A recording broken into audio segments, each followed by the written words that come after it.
بسم اللہ الرحمن الرحیم، السلام علیکم، آپ کو خوش آمدید۔ میں ہوں سلمان مرزا اور آپ دیکھ رہے ہیں میرا YouTube channel some up with Salman Mirza. بہت شکریہ جناب، یہ ویڈیو دیکھنے کے لیے آپ نے وقت نکالا ہے۔ میں تہہ دل سے آپ سب کا شکریہ ادا کرتا ہوں اور میری دعا ہے آپ جہاں ہوں خیر و عافیت سے ہوں، صحت مند ہوں اور تندرست ہوں۔ جناب میں امید کرتا ہوں کہ آپ کا کبھی کورٹ کچہری وکلا برادری سے رابطہ نہیں ہوا ہو، پالا نہیں پڑا ہو اور نہ ہی کبھی پڑے، کیونکہ ظاہر سی بات ہے یہی دعائیں ہوتی ہیں۔ لیکن اگر آپ کا پالا پڑا ہے تو آپ کو اس بات کا بخوبی اندازہ ہے وکلا آپ کا کیس آگے چلے نہ چلے، اچھا یہ ان کی غلطی بھی نہیں ہے، لیکن ہر چیز کے لیے پیسے چارج کرتے ہیں، یہ ظاہر سی بات ہے ان کی روزی روٹی ہے۔ اکثر لوگ جو یہ سوال کرتے ہیں کہ جناب آپ ظہیر کو ظہیر گینگ کیوں کہتے ہیں؟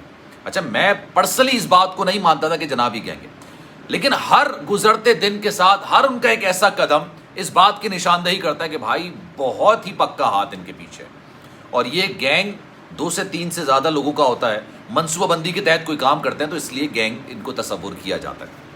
اب میں آپ کو ایک بات بتاؤں، ظہیر اور شبیر یہ معاملہ اتنا سمپل نہیں ہے جتنا ہم لوگ سمجھتے ہیں۔ جس حد تک یہ عدالت کو گمراہ کرنے کی کوشش کر رہے ہیں، جس حد تک یہ سارے معاملے کو پیچیدہ کرنے کی کوشش کر رہے ہیں، ٹرائل کورٹ میں کیس چل رہا ہے لیکن اس کے باوجود یہ نہیں چاہتے ہیں جناب یہ کیس آگے بڑھے، اس کیس کا ٹرائل ہو، اس کیس میں آگے چیزیں نکلیں، اس کیس میں بہت ساری چیزیں ہو، نہیں چاہتے وہ کبھی وہ جاتے ہیں اور سندھ ہائی کورٹ میں کسی چیز کی پٹیشن دائر کرتے تھے۔ اب جناب 2 سے 3 معاملات ہیں، ظہیر اور شبیر کی درخواست سے ضمانت کا معاملہ بھی ہے، اس کے ساتھ ساتھ نکاح خواہ اور گواہ کی درخواست سے ضمانت کا معاملہ بھی ہے، اور ساتھ ساتھ سب سے امپورٹنٹ معاملہ جو ہے وہ بچی کا میڈیکل کرنا ہے، MLO کرنا ہے۔ لیکن آپ کو یہ کہنا نا، مطلب کہتے ہیں نا، بندہ کہتا ہے کہ میں اوپر نیچے کا زور لگا دیں لیکن آپ نے MLO نہیں کرانا ہے۔ ہم جیل کے اندر آ کے بیٹھ گئے لیکن آپ نے MLO نہیں کروانا۔ اب مجھے حیرت یہ ہو رہی ہے، اچھا میں نے وکلا برادری کی بات اس لیے کی، وکلا ہر پٹیشن ہر اپلیکیشن دائر کرنے کے پیسے چارج کرتے ہیں، ظاہر سی بات ہے وہ آپ کا کام کر رہے ہیں، ان کی روزی روٹی ہے اور اس میں کوئی بری بات نہیں۔ اب یہ غریب لوگ جو یہ کہتے تھے کہ ہم غریب لوگ ہیں، ہمارے پر اتنا ظلم ہو رہا ہے، ان کے پاس اتنے پیسے کہاں ہیں، ایک اور پٹیشن دائر کر دی ہے۔ اب میں آپ کو ساری ڈیٹیل بتاؤں گا۔ یہ لوگ اب بدماشی، دھوس اور دھمکیوں تک آ گئے، اس پر آج بات کریں گے۔ لیکن آگے بڑھنے سے پہلے آپ سے گزارش ہے جناب، اگر آپ نے میرا چینل سبسکرائب نہیں کیا سلمان مرزا آفیشل، میرے یوٹیوب چینل کو سبسکرائب ضرور کیجئے، بیل آئیکن ضرور دبائیے۔ اگر آپ اس سارے معاملے میں اپنا حصہ ڈالنا چاہتے ہیں، کوئی بات کہنا چاہتے ہیں، کوئی خبر ہے وہ مجھ تک پہنچانا چاہتے ہیں، انسٹاگرام پر میرا اکاؤنٹ ہے salman.mrz کے نام سے، اس کو فالو ضرور کیجئے، اور جو آپ کے ذہن میں سوال مجھ سے کیجئے، میں انشاءاللہ آپ کو رپلائی ضرور کروں گا۔ جناب گزشتہ روز آج MLO کے حوالے سے، آج کا جو دن ہے، آج MLO کے حوالے سے درخواست ہونی تھی اور MLO کروانے کے حوالے سے بات ہونی تھی، لیکن جج صاحب آج چھٹی پر تھے، اس لیے دوسرے جج کو ریفر کیا گیا، اور جب اس طرح کے معاملات ہوتے ہیں تو یہ آگے کی ڈیٹ ہی پڑتی ہے، کارروائی نہیں ہوتی، کیونکہ ظاہر سی بات ہے پرانے جج کیس کو سنتے چلے آ رہے ہوتے ہیں تو یہ کیس کی کارروائی آگے نہیں بڑھتی، وہ ایک نیکسٹ ڈیٹ دیتے ہیں۔ اب اس MLO کی جو ڈیٹ ہے وہ آگے پڑ چکی ہے، یعنی ایک بڑا جو معاملہ تھا ظہیر اور شبیر کی جانب سے، ان کو تھوڑا سکون کا سانس ملا۔ ہوا یہ گزشتہ روز MLO پر بات کرنی تھی۔ اچھا جب آپ کوئی پٹیشن دائر کرتے ہیں، کوئی اپلیکیشن دائر کرتے ہیں، تو جو مخالف وکلا ہوتا ہے نا، ان کو اس کی کاپی پہنچانا آپ کو لازمی ہوتا ہے۔ اب ہوا یہ TCS کے ذریعے TCS کے ذریعے ان کو تمام کاپی پہنچائے گی کہ بھائی یہ پٹیشن ہم نے دائر کی ہے MLO کے حوالے سے، انہوں نے ریسیو کرنے سے انکار کر دیا، ہاتھ سے دی انہوں نے ریسیو کرنے سے انکار کر دیا، اور عدالت سے خود سے بھی نہیں لی۔ اچھا عدالت میں جا کے آپ کہتے ہیں جناب کیا پٹیشن ہے، مجھے ذرا دکھائیں، میں پڑھوں گا اور اس کے بعد میں نیکسٹ ڈیٹ کے لیے آؤں۔ جب گزشتہ روز بات ہوئی ظہیر اور شبیر کے کیس میں ہی جو درخواست ضمانت دائر کی گئی ہے نکاح خواہ کی اور گواہ کی، اس پر دلائل ہونے تھے اور MLO کے والے سے دلائل ہونے۔ اب انہوں نے ضد بحث کرنا شروع کر دی کہ جناب درخواست ضمانت پر دلائل دے دیے جاتے ہیں۔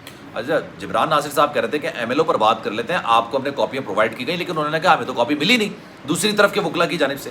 اب جبران ناصر صاحب نے بڑا اچھا کام یہ کیا، اور انہوں نے کہا کہ جناب دیکھیں ہم نے آپ کو TCS کیا تھا، آپ نے ریسیو کرنے سے انکار کر دیا، آپ نے عدالت سے کاپیاں ریسیو نہیں کی، لیکن ہم نے آپ کو پھر بھی واٹس ایپ کر دی تھی، اور واٹس ایپ آپ نے سین کر لیا، تو جناب یہ سارے معاملات، لیکن عدالت لینینسی کا مظاہرہ کرتی ہے، عدالت بہت ڈاؤن ٹو ارتھ کا مظاہرہ کرتی ہے، تو جناب انہوں نے کہا چلیں درخواست ضمانت پر بات کر لیتے ہیں، MLO کی بات بعد میں کریں گے۔ اب اتنے طویل دلائل، اتنی بڑی باتیں کی گئیں کہ وہ بات پھر MLO تک پہنچی نہیں، وہ MLO تک کے معاملہ ہوئے نہیں، اور اس کے بعد اس کی نیکسٹ ڈیٹ پڑ گئی۔ آج جب ڈیٹ پڑی تو اس کے بعد جناب جج صاحب تھے ہی نہیں، اب اس کی ڈیٹ آگے جا چکی ہے۔ اس سے پہلے کیا ہوا؟ اس سے پہلے درخواست ضمانت کے حوالے سے باقاعدہ طور پر دھوس، دھمکی، ڈرانا، یہ ایک کرائٹیریا جو اپنانا شروع کر دیا، جو ظہیر اور شبیر اس وقت جیل کے اندر موجود ہیں، یقین جانیے ان کو اتنا درد نہیں ہے کہ ہم لوگ جیل کے اندر موجود ہیں، ان کو درد یہ ہے کہ کسی طریقے سے بچی کا میڈیکل نہ ہو جائے۔ 3 سے 4 لوگ ہیں جو سارے معاملے میں کار فرما ہیں۔ ایک تو وہ ترجمان بیٹھے ہوئے ہیں جو کہ رات کو بیٹھتے ہیں، لائیو سیشنز کرتے ہیں، دنیا جہاں کے لوگوں کا مذاق اڑاتے ہیں، دنیا جہاں کی بدتمیزی کرتے ہیں، عدالت کا مذاق اڑاتے ہیں، جج کے حوالے سے غلط باتیں کرتے ہیں، ان کو تنقید کا نشانہ بناتے ہیں، ان کو متنازع کرتے ہیں۔ پھر جو یوٹیوبرز ہیں جو کام کرنے والے ہیں ان کے حوالے سے ان کا نام بگاڑتے ہیں، ان کے ساتھ بدتمیزی کرتے ہیں، اور ان کے بارے میں کچھ بول دو تو برا مان جاتے ہیں۔